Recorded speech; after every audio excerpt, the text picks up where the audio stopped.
तहरीक इंसाफ के मीनारे पाकिस्तान जलसे पर इंतजामिया को सिक्योरिटी खदशात लाहक। डिप्टी कमिश्नर लाहौर ने PTI क़यादत को खत लिख दिया। कप्तान जलसे में न आए, वीडियो लिंक पर खिताब का मशवरा। इंतखाबी इस्लाहात के लिए इत्तेहादियों से तजावीज़ तलब।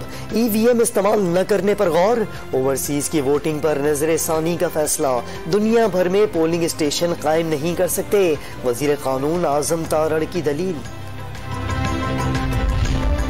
वजारत कानून में ECL कमेटी का इजलास। वजीर आजम शहबाज शरीफ और वजीर दाखिला राना सनाउल्लाह का नाम ECL से निकालने पर गौर।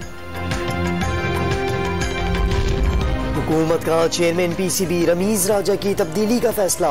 आइंदा 48 घंटों में वजीर आजम हाउस से 2 नाम फाइनल किए जाएंगे। नामजद अरकान इलेक्शन में हिस्सा लेंगे। गवर्निंग बोर्ड नए चेयरमैन का इंतखाब करेगी।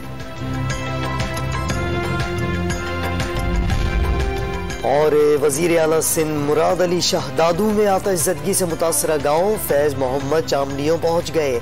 मुतासरीन से ताज़ियत। वजीर आला को वाक़ये की तफसीलात से भी आगाह किया गया।